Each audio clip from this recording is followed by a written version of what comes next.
Olá, pessoal, sejam bem-vindos. Nesse seminário, iremos abordar sobre a microbiologia do micobactério. Esses serão os tópicos abordados nesse seminário: introdução, histórico, características fisiológicas e morfológicas, metabolismo e crescimento, genética, virulência, diagnóstico e resistência. Gênero Mycobacterium. Esse gênero contém 178 espécies e 13 subespécies, e são divididos em micobactérias não tuberculosas e micobactérias tuberculosas. O foco desse seminário será nas micobactérias tuberculosas, em especial as espécies Mycobacterium bovis e tuberculose, por conta da sua importância na veterinária e na medicina humana, e pelas duas terem semelhança de 99,9% segundo a literatura. Em 1815, na Grã-Bretanha, uma entre 4 mortes era devida à tuberculose. As pessoas infectadas eram levadas para sanatórios que mais se assemelhavam a prisões. Entretanto, apesar do ar fresco e do trabalho ali desenvolvido, 75% das pessoas internadas acabavam morrendo em menos de 5 anos. A tuberculose era vista como uma doença que derivava do comportamento desregrado e amoral, do ar impuro, do local aglomerado e não higiênico, e que contagiava quem estava perto. Parte dessas concepções se mantém até hoje, independentemente de quanto a medicina tenha evoluído na sua cura. Por volta de 1860, a medicina associava a tuberculose às condições de miséria em que vivia a população. Em 1873, o Mycobacterium leprae foi identificado pelo médico dermatologista e bacteriologista norueguês Gerard Hansen como sendo o agente causador da hanseníase. O patógeno foi a primeira bactéria a ser identificada e correlacionada a uma doença infecciosa, e em homenagem ao seu descobridor, também ficou conhecido como bacilo de Hansen. Em 1882, o bacilo Mycobacterium tuberculosis, causador da doença tuberculose, foi descrito por Robert Koch, que em 1905 recebeu o Prêmio Nobel de Medicina pela descoberta. Mas ele não acreditava que as tuberculoses bovina e humana fossem similares, o que impediu o reconhecimento do leite infectado como uma fonte da doença. Estima-se que, de 1700 a 1800, a tuberculose tenha sido responsável pela morte de aproximadamente 1 bilhão de seres humanos. A primeira vacina contra a tuberculose bem-sucedida foi desenvolvida a partir de linhagens atenuadas da tuberculose bovina, por Albert Calmette e Jean Maire, em 1906. A vacina BCG, Bacilo de Calmette-Guerin, foi usada pela primeira vez em humanos em 1921, na França, tendo sido impedido seu uso nos Estados Unidos, na Alemanha e no Reino Unido, até o final da Segunda Guerra Mundial. Em 1960, Charles Shepherd demonstrou pela primeira vez a multiplicação do Mycobacterium leprae em conchinha plantar de camundongos imunocompetentes inoculados com suspensão de bacilos obtidos de pacientes não tratados. A padronização da técnica de inoculação, técnica de Shepherd, foi um marco na pesquisa do bacilo e da doença, propiciando um importante avanço em estudos, especialmente na área terapêutica e resistência medicamentosa. Acredita-se que as micobactérias tenham se originado há mais de 150 milhões de anos. A epidemiologia da infecção por Mycobacterium ulcerans é uma evidência desse histórico, pois a presença em locais específicos do continente africano e da América do Sul indica sua existência antes das divisões dos continentes. Evidências de decomposição tubercular encontradas em múmias do Egito indicam que a tuberculose tenha cometido a humanidade há pelo menos 4.000 anos. Inicialmente, o gênero Mycobacterium enquadrou os agentes causais da tuberculose e da hanseníase. Em 1959, Ernest Runion elaborou a classificação das micobactérias de acordo com a geração de cromóforos e a velocidade de replicação. No Brasil, a tuberculose mata cerca de 13 pessoas por dia, principalmente por se ter uma percepção de ser uma doença antiga, ultrapassada, e sendo assim, muitas vezes acaba sendo negligenciada. Morfologia: os micobactérios são bastonetes delgados que podem ser retos ou encurvados. Não são flagelados, não são esporulados, não contêm cápsula e medem de 0,3 a 0,6 micrômetro por 1,4 micrômetro. Os micobactérios apresentam uma parede celular complexa com alta concentração de lipídios. E nessa parede há a presença de uma camada de cera hidrofóbica, composta por ácidos micólicos, que está ligada a uma camada de peptídeo-glicanos por meio de polissacarídeos arabinogalactanos.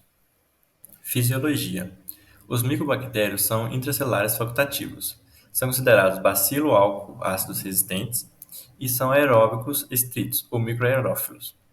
Seu período de geração é longo, sendo de 16 a 20 horas, e contém um prolongado período de incubação, podendo ser de semanas até anos, e são imóveis por não apresentarem nem cílios e nem flagelos. Bom, agora eu vou falar sobre o metabolismo das micobactérias. As micobactérias podem ser aeróbicas obrigatórias ou microaerófilas, ou seja, que necessitam de baixos níveis de O2. Logo, elas obtêm sua energia através da oxidação de compostos simples de carbono, ou seja, da respiração. Aqui a gente tem um gráfico indicando todas as etapas do ciclo de Krebs, que agora eu vou explicar passo a passo. O ciclo de Krebs ele começa quando uma molécula de acetil-CoA se combina com uma molécula de oxalacetato, formando o citrato. O citrato é então convertido em isocitrato por meio de uma série de reações catalisadas pela enzima citrato-sintetase.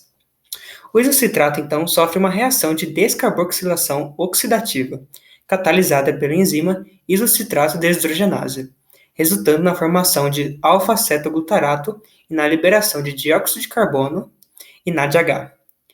O alfa-cetoglutarato sofre uma reação semelhante à do isocitrato, onde é descarboxilizado e oxidado pela enzima alfa-cetoglutarato deshidrogenase, gerando succinil-CoA, dióxido de carbono e NADH.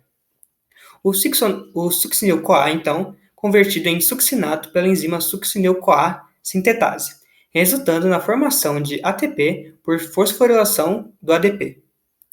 O succinato é então oxidado pela enzima succinato deshidrogenase, formando fumarato, enquanto FAD é reduzido a FADH2. O fumarato é então hidratado pela enzima fumarase para formar o malato. E o malato sofre uma oxidação catalisada pela enzima malato deshidrogenase, resultando na geração de oxalacetato e na formação de NADH. Após a conclusão dessas reações, o oxalacetato produzido é então usado para iniciar um novo ciclo de Krebs, enquanto o NADH e o FADH2 gerados são direcionados para a membrana citoplasmática, onde serão oxidados para gerar ATP, aonde ao final de todos esses processos vai ser gerado um total de 38 ATPs. Em geral, as micobactérias possuem um crescimento mais lento se comparado às outras bactérias. Possuem tempo de duplicação de 18 horas, com pH ideal entre 6,8 e 7. A sua temperatura ideal em mamíferos é de 33 a 39 graus Celsius, enquanto em aves, de 25 a 45 graus Celsius. É importante ressaltar que a tensão de CO2 intensifica o seu crescimento. Além disso, as formas saprofíticas possuem um crescimento muito mais rápido. A cultura primária das micobactérias requer a utilização de dois tipos de meios, um não seletivo e um seletivo. Os meios seletivos são compostos por antibióticos que impedem o crescimento indesejado de bactérias e fungos contaminantes. Geralmente, há três formulações principais que podem ser empregadas tanto nos meios seletivos quanto os não seletivos. 1. Meios de agar semissintéticos como Middlebrook 7H10 e 7H11.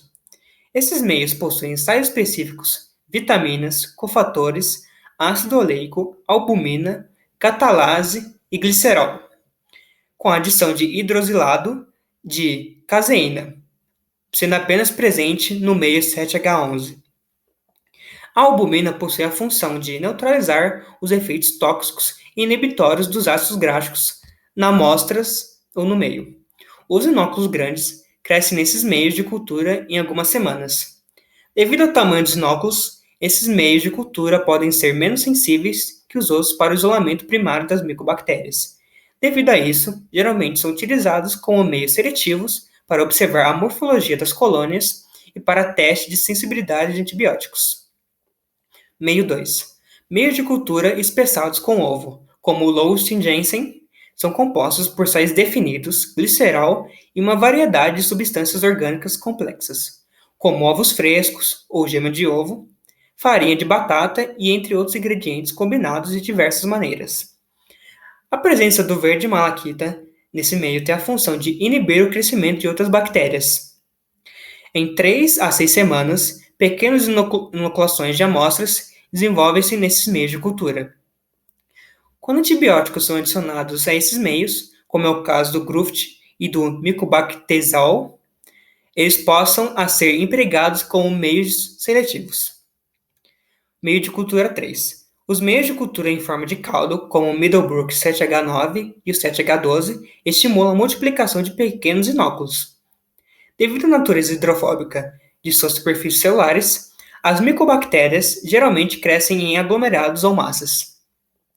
A adição de twins, ou seja, ésteres hidrossolúveis de ácidos graxos, promovem a umidade da superfície, permitindo assim o crescimento em meios líquidos com uma dispersão. O crescimento nessas condições é frequentemente mais rápido do que em meios de cultura mais complexos.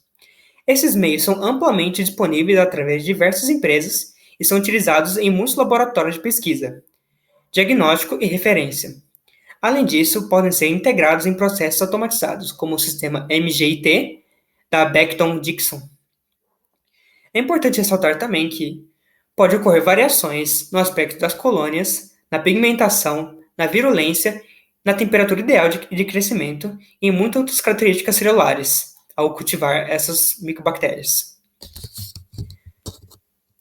E aqui a gente tem umas fotos dos meios de cultura que eu acabei de mencionar.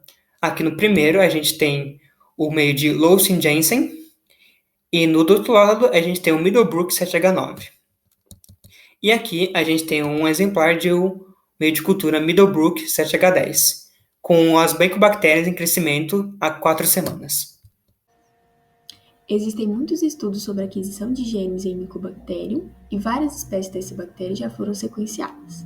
A aquisição de genes por Mycobacterium tuberculosis é um processo importante que pode contribuir para sua adaptação a diferentes ambientes e para a evolução da patogenicidade. Essa aquisição pode ocorrer por meio de vários mecanismos, incluindo transferência horizontal de genes, transposição e recombinação genética. A transferência horizontal de genes ocorre quando os genes são transferidos entre organismos da mesma espécie ou entre espécies diferentes.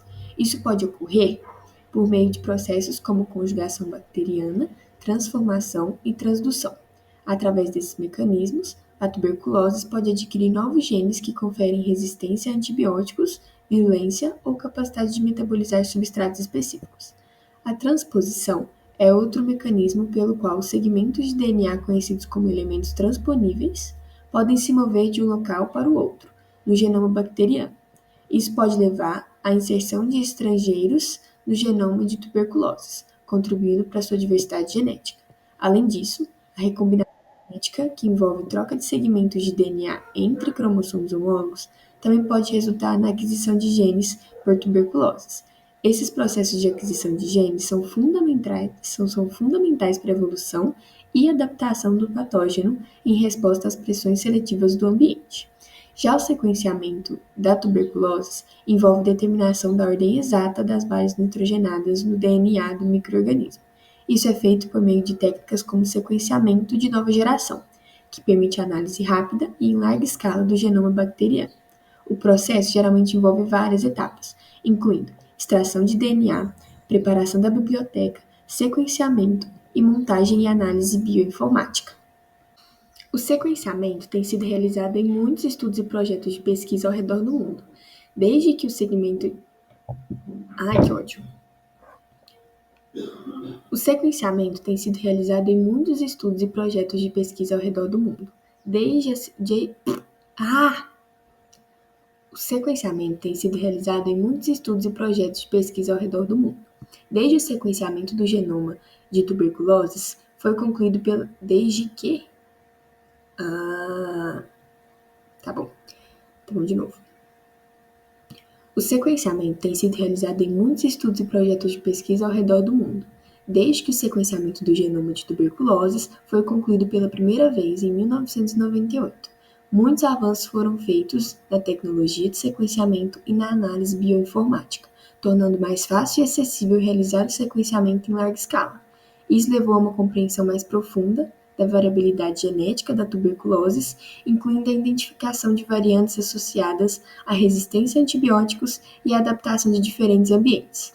O sequenciamento do genoma continua sendo uma ferramenta importante para a pesquisa em tuberculose e para o desenvolvimento de novas estratégias de diagnóstico e tratamento.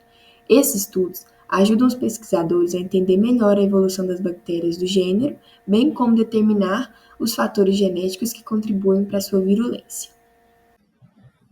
As micobactérias não possuem fatores de virulência clássicos, ou seja, elas não possuem fatores de virulência habituais, como, por exemplo, pile, toxinas, cápsulas. A virulência da micobactéria está principalmente relacionada ao seu componente lipídico, principalmente da sua parede celular, que possui lipídios complexos, como, por exemplo, o ácido micólico. Além disso, a virulência das micobactérias é um processo multifatorial, que vai depender de várias coisas que irão levar à capacidade dela de manipular macrófagos hospedeiros. Eu irei explicar todos os fatores e processos que levam a essa capacidade de manipular os macrófagos, e isso se dá principalmente para ela conseguir sobreviver e se reproduzir dentro dos macrófagos. Aqui nesse esquema temos um exemplo de uma micobactéria sendo fagocitada por um macrófago alveolar, em que ao ser fagocitada dentro do fagossoma, ela irá liberar a proteína quinase G, que aqui está representada com a sigla PKNG. E essa proteína quinase G irá inibir a fusão do fagossoma com o lisossoma, impedindo assim que as micobactérias sejam destruídas dentro do fagossoma. Mas como essa proteína quinase G vai inibir a fusão dos dois? Ela vai atuar bloqueando a maturação do fagossoma, e dessa maneira vai impedir a junção do fagossoma com o lisossoma, fazendo com que ela sobreviva a esse ambiente hostil do fagossoma. Se por um acaso essa micobactéria não apresentar os genes que decodificam e produzem a proteína quinase G, ela não vai conseguir evitar essa formação do fagolisossoma e, consequentemente, será morta pelo macrófago alveolar. Um outro fator de virulência da micobactéria se dá principalmente pelo seu tipo de secreção. O sistema de secreção tipo 7, que é uma característica clássica das micobactérias. Só elas têm esse tipo 7 de secreção, e um desses tipos 7 é o SX1. Eles são divididos em 5 tipos, o SX1 até o 5, e aqui eu vou destacar o SX1, que ele é essencial para a sobrevivência da micobactéria dentro do macrófago alveolar. Com esse tipo de secreção, ela irá liberar proteínas que irão atuar no ambiente extrabacteriano, ou seja, a proteína ESAT e a CFP10. A ESAT vem do inglês Early Secreted Antigen, ou seja, são antígenos liberados pela micobactéria que irão inibir a produção do interferon gama pelos macrófagos alveolares. E, para quem não se lembra, o interferon gama ele é responsável por modular e fortalecer a resposta imune do hospedeiro. E com a formação da proteína ESAT6 e CFP10, ocorrerá a inibição da produção do interferon gama por esses macrófagos e, consequentemente, a resposta imune dos hospedeiros irá ser prejudicada. Nessa imagem aqui, temos a representação do que acontece após a infecção da micobactéria. A micobactéria vai chegar pelo trato respiratório e vai para os alvéolos. Dentro dos alvéolos, ela vai ser fagocitada por um macrófago alveolar. Vai ocorrer a captação da micobactéria pelo macrófago alveolar. E ocorrerá a migração do macrófago infectado com a micobactéria para o linfonodo regional. Assim, a micobactéria, já que não possui mecanismos de locomoção próprios, ela irá se locomover dentro do macrófago, que irá para os linfonodos mais próximos da região e irá ter um outro foco de infecção. E aqui em 3, nós temos o recrutamento de monócitos e células de defesa do sangue para ajudar a conter a disseminação das bactérias, das micobactérias. E em 4, aqui nós temos a formação do granuloma. O que é um granuloma? O granuloma são células quimioatraídas que se acumulam, se reúnem e formam um agregado de células compactas, que são principalmente compostas por células de defesa, como linfócitos, células dendríticas, células B, células T, que vão se juntar para evitar a disseminação da micobactéria, nesse caso. Aqui em L, nós temos uns linfócitos que estão na periferia do granuloma. Em F, nós temos uma cápsula fibrosa que compõe esse granuloma, que nos diz que essa é uma infecção crônica, pois há a formação de tecido fibroso. Em M, temos a região com os macrófagos infectados pela micobactéria. Em C, temos um centro caseoso, que será os restos da morte dos macrófagos que foram infectados previamente por micobactéria, que vai conter nessa região materiais debris e lipídios que restaram dos macrófagos. Essa lesão causada pela micobactéria, esse granuloma, esse tubérculo, é clássico da necrose caseosa, que é uma característica da tuberculose, que é uma das doenças que a micobactéria causa. Aqui nós temos um esquema mostrando desde a transmissão como a manifestação da doença em si. A transmissão da micobactéria se dá por meio de vias aéreas, principalmente pelo trato respiratório. Ao entrar, a micobactéria vai para o alvéolo pulmonar. Dentro desse alvéolo, como ela não possui a capacidade de penetração e de adesão, ela será fagocitada por macrófagos. E é dentro desses macrófagos que ela vai se reproduzir e vai sobreviver. Ela vai sobreviver por meio dos mecanismos que eu mostrei para vocês, como, por exemplo, a proteína quinase G, que inibe a formação do fagolisosoma, e também pelas proteínas ESAT6 e CFP10, que irão inibir, na real, a produção de interferon gama pelas células de defesa, principalmente pelos macrófagos alveolares. E com isso vai possibilitar a multiplicação intracelular e com essa multiplicação, futuramente ocorrerá uma lise dos macrófagos. E com a lise dos macrófagos serão liberadas as enzimas que estão dentro deles, como, por exemplo, as lisozimas. Com a liberação das lisocimas, irão ocorrer a destruição tecidual da região ali em que estavam os macrófagos, ou seja, perto do alvéolo, ali na superfície do pulmão.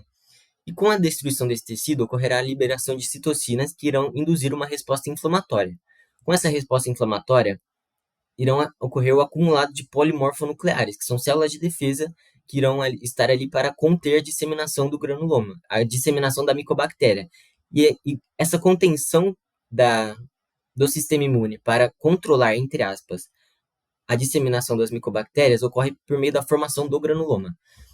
E, primariamente, o granuloma ele é formado como um mecanismo de defesa do hospedeiro, pois uma vez que a micobactéria ela é aeróbia, ela precisa de oxigênio para sobreviver. E com a formação desse granuloma, irá diminuir a quantidade de oxigênio disponível para as bactérias se reproduzirem. Mas, por um outro lado, se ocorrer a ruptura desse granuloma, ocorrerá a liberação das micobactérias que estão lá dentro, e isso irá disseminar a bactéria por todo o corpo. Dessa maneira, irá produzir outros novos focos de infecção que antes eram apenas no pulmão do hospedeiro. Então, o granuloma ele é benéfico desde que ele não seja rompido e possibilite a disseminação da bactéria. A infecção pela micobactéria pode durar a vida toda do hospedeiro. Então, muitas pessoas e muitos animais possuem micobactéria dentro do seu organismo, são infectadas por essa bactéria, porém não desenvolvem nenhum sinal clínico, devido a seu sistema imune estar funcionando devidamente. Apenas uma pequena porção dos animais infectados vão desenvolver sinais clínicos. Isso acontece principalmente em doenças que irão diminuir a capacidade do sistema imune, em doenças imunossupressoras. E essa é o principal fator que irá causar uma simples infecção que não desenvolvia sinais clínicos para uma doença em si desenvolvendo sinais clínicos. E alguns exemplos de fatores que levam a essa progressão de infecção para a doença é estresse, desnutrição, diabetes mellitus e senilidade. Esses fatores são os mais comuns que causam a progressão de infecção para a doença, mas também podem ocorrer outros fatores. E a senilidade ocorre devido ao envelhecimento do animal, do hospedeiro, que irá enfraquecer o seu sistema imune. Bom, em relação ao diagnóstico microbiológico, para a gente determinar qual técnica de coloração que vamos utilizar, precisamos primeiro relembrar que as micobactérias elas não podem ser classificadas nem como gram-positiva, nem como gram-negativa, porque elas possuem uma composição de parede diferente, igual a gente consegue observar nessas três imagens comparativas. Quando observamos, a gente pode notar que ela é constituída principalmente por lipídios e ácidos micólicos, que vão formar uma camada serosa e resistente à água. Isso torna a coloração de grã ineficiente. E quando a gente vai realizar as leituras, a gente observa como uma coloração fraca ou inconsistente. E é justamente essa característica hidrofóbica que elas apresentam, né, que vai dificultar a penetração de corantes em solução aquosa e essa resistência à descoloração na etapa de preparo da lâmina, que vai classificar as micobactérias como bacilo álcool ácido resistentes. Entretanto, essa propriedade ela só vai ser válida para os micro-organismos que apresentarem uma integridade estrutural e um envelope lipídico. A técnica mais utilizada é a coloração álcool-ácida de Ziehl-Neelsen. Ela foi desenvolvida, né, por Franz Ziehl e posteriormente ela foi melhorada por Frederick Nielsen no final do século XIX. E dentre os materiais necessários, né, para a realização dessa técnica, a gente pode destacar o corante fucsina fenicada, também denominada de carbolfucsina, o álcool ácido, que ele é composto basicamente de álcool e ácido clorídrico, e a concentração dessa substância, né, dessa mistura, ela vai variar entre 3%, recomendado por alguns autores, mas também outros recomendam a concentração, né, de 1%. Além do corante azul de metileno que vai ser utilizado nessa técnica como contracorante. Então, como que é feito, né? Quais são as etapas dessa coloração de Ziehl-Neelsen? Primeiramente, a gente deve preparar a nossa lâmina. Então, a gente vai fazer um esfregaço homogêneo, identificando a lâmina, né? Utilizando sempre uma lâmina nova, desengordurada, limpa e seca. Deixar esse material secar e fixar, passando de 3 a 4 vezes pela chama do bico de Bunsen. Posteriormente, vamos cobrir toda essa superfície do esfregaço com uma solução de fucsina fenicada, previamente filtrada ou filtrada sobre a lâmina, né, no momento da coloração, e deixar agir por cerca de 5 minutos. Só que esse processo, né, da coloração com a fucsina fenicada, ele tem um diferencial, que é uma técnica aquecida. Então, o que a gente vai fazer? Vai passar essa lâmina sob a chama do bico de Bunsen e deixar aquecer até que a gente observe a produção da emissão de vapores. E quando a gente observar, a gente vai cessar esse aquecimento da lâmina, porque a nossa intenção não é deixar esse material ferver, né? Esse corante ferver na lâmina. Tanto que, se for necessário, a gente pode fazer a reposição desse corante para evitar que essa lâmina seque.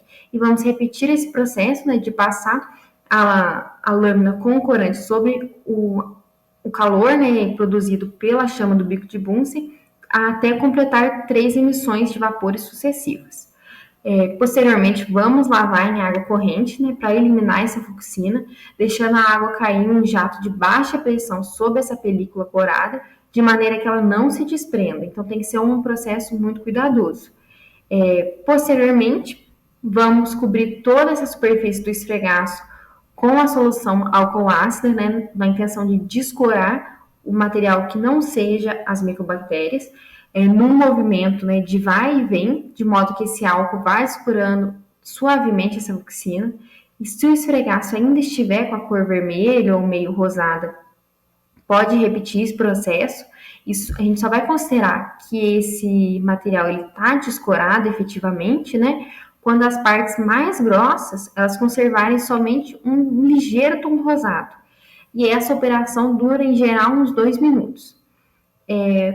Completada essa fase, né, de retirada, né, da coloração, vamos lavar novamente essa lâmina, né, da mesma forma que procedeu depois da coloração de fucsina, com água, com cuidado para a gente não desprender novamente essa película.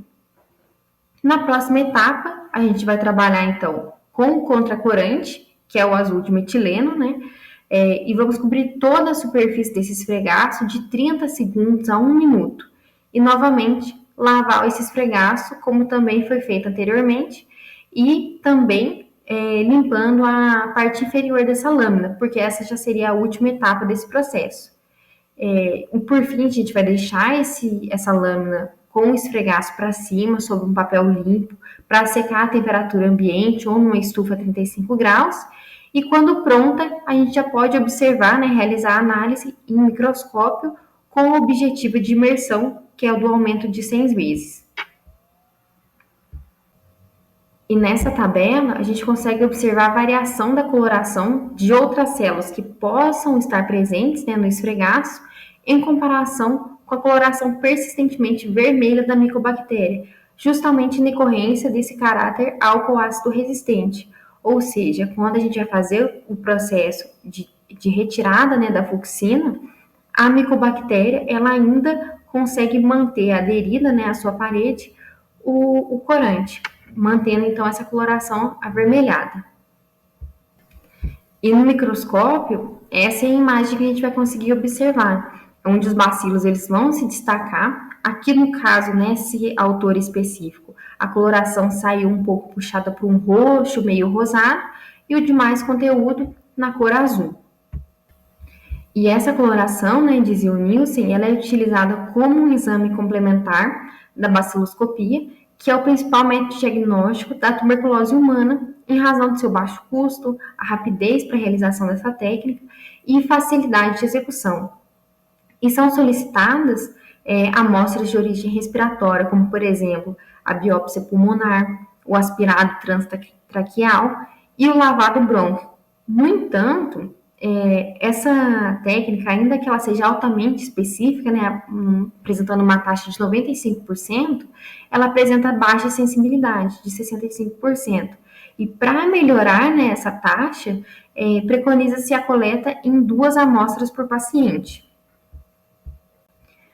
Só que o grande inconveniente dessa técnica são os gases produzidos pelo aquecimento do corante, que eles são tóxicos para quem está realizando essa manipulação, né? Esse processo de coloração.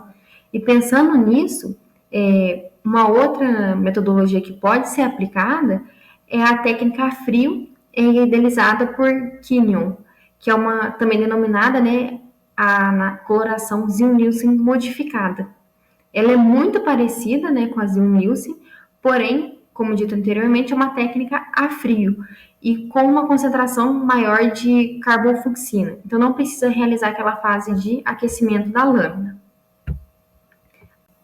E ainda podemos citar também, né, essa outra técnica, que é um método de coloração por fluorescência, utilizando os fluorocromos, como por exemplo a auramina, rodamina, que vão detectar esses bacilos álcool-ácido resistentes quando expostos à microscopia de fluorescência. Então, a gente consegue observar nessa imagem que os bacilos, né, da micobactéria, eles apresentam ali uma coloração verde fluorescente bem definida quando observado pelo microscópio.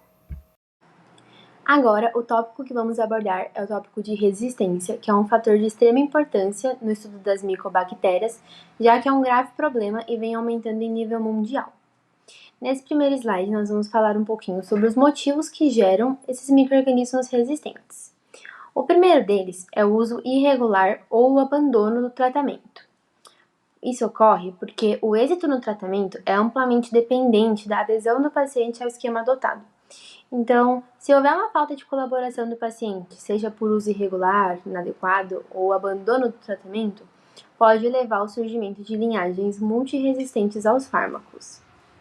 Além disso, o desconhecimento de um tratamento anterior também é um ponto negativo, já que aquele paciente já pode ter bactérias resistentes a fármacos de um tratamento prévio, e esse desconhecimento faz com que ele seja tratado como um paciente que nunca teve contato. Posteriormente, no próximo slide, nós vamos entender melhor um pouquinho esse mecanismo, tá bom? De quais são os tipos de resistência existentes. Além disso, a ausência do teste de sensibilidade também favorece a resistência. Esse teste de sensibilidade é um exame laboratorial que determina quais medicamentos são eficientes para realizar o tratamento naquele paciente específico. Então, com base nos resultados dele, os médicos podem ajustar o esquema terapêutico para garantir que os medicamentos prescritos sejam eficazes contra aquela cepa específica e minimiza os riscos de resistência aos medicamentos e também aumenta as chances de sucesso no tratamento. Além disso, temos as mutações espontâneas também. Elas são principalmente de duas maneiras que ocorrem. Ou ocorrem mutações que produzem enzimas que degradam ou modificam os fármacos, ou ocorrem modificações espontâneas em cromossomos de genes alvos das drogas. Então, o fármaco ele fica de mãos atadas, ele fica impossibilitado de agir. Agora nós vamos falar um pouquinho sobre os tipos de resistência que existem. Bom, a primeira delas é a resistência inata. E como o próprio nome diz, é inata daquele micro-organismo, é natural. Então, eles possuem um envelope lipídico que gera uma camada serosa. Então, impede a passagem de muitos compostos. E também o torna resistente à água. Além disso, tem a parede celular dele, que tem a capacidade de variar sua permeabilidade. Então, isso aumenta a resistência das bactérias ao ressecamento, vai promover também um aumento da virulência do organismo e também conferir resistência à digestão por fagócitos. Como já foi abordado anteriormente, essa micobactéria, ela entra nos fagócitos, né, nos macrófagos, e se multiplicam lá. Então, são poucos os fármacos que conseguem chegar até ela. Então, essa resistência inata dela, dos fagócitos não conseguirem destruir e ela conseguir se multiplicar dentro deles, é um ponto de resistência e é chamada de resistência inata. Já a resistência primária, ela ocorre em indivíduos que nunca tiveram contato com fármacos ou tiveram há menos de um mês. E ela ocorre de algumas maneiras que nós vamos falar um pouquinho sobre cada uma delas. Pode ocorrer por mutação genética espontânea. Então, a micobactéria, ela possui uma taxa de mutação relativamente alta. Então, mesmo na ausência de exposição a medicamentos, pode ocorrer a mutação genética espontânea na bactéria, que vai resultar em resistência a um ou mais medicamentos. Além disso, tem a exposição a micobactérias não tuberculosas. Como também já foi abordado anteriormente, existem dois grandes grupos, né? As micobactérias tuberculosas e as não tuberculosas, e elas possuem semelhanças genéticas entre si. Então, quando o micro-organismo entra em contato com uma micobactéria não tuberculosa, ele pode sim adquirir resistência a uma micobactéria tuberculosa, pela semelhança genética. Além disso, tem também a resistência transmitida, que em alguns casos a resistência pode ser transmitida de uma pessoa para outra. Então, se o indivíduo é infectado por uma cepa que já é resistente a certos medicamentos, ele pode desenvolver resistência primária a esses medicamentos. Além disso, as condições ambientais e sociais, como superlotação, falta de acesso a cuidados de saúde adequados e má qualidade no tratamento, podem facilitar a disseminação de cepas resistentes e contribuir para o desenvolvimento da resistência primária. Por fim, nós temos também a resistência adquirida, que se define como a resistência em pacientes tratados há mais de um mês. Então, inclui caso de reincidência, retorno após uso inadequado, abandono ou falência no tratamento. Esses pacientes crônicos, que é o termo utilizado para pacientes que mesmo após todo o tratamento ainda positivaram para a doença, esses pacientes crônicos, eles têm uma resistência muito forte contra os fármacos. Então, dos mecanismos conhecidos pelos quais se dá essa resistência bacteriana, ela ocorre somente por mutação. Então, não há indicação de transferência horizontal. O que é isso? É a aquisição de resistência via plasmídios ou transposons. Então, as mutações ocorrem no gene que codifica a proteína-alvo dos fármacos, limitando a capacidade dele se ligar à enzima. Podem também inibir a enzima que atua transformando o fármaco inativo em ativo, ou aumentar a expressão da proteína-alvo, sendo o fármaco incapaz de inibir na sua totalidade, né? Ele fica realmente de mãos atadas, porque ou ele não é transformado na sua forma ativa, ou a proteína que ele atua é modificada, ou ela é aumentada, então ele fica bem dificultado esse tratamento. Esse tópico é de extrema importância de ser abordado, porque ressalta a importância de realizar um tratamento efetivo, um tratamento que segue as prescrições médicas realmente, já que se a pessoa fizer um tratamento, parar de fazer ele porque já viu resultados, ou usar de forma inadequada horários muito diferentes dos propostos, isso pode promover sim uma resistência, e a resistência adquirida torna o tratamento ainda mais complicado de ser realizado. Então, tá aí a importância de realizar um tratamento bem feito, seguindo as prescrições médicas. E essas foram as referências utilizadas para poder fazer esse trabalho. Quaisquer dúvidas, podem deixar um comentário no nosso vídeo. E é isso, muito obrigada.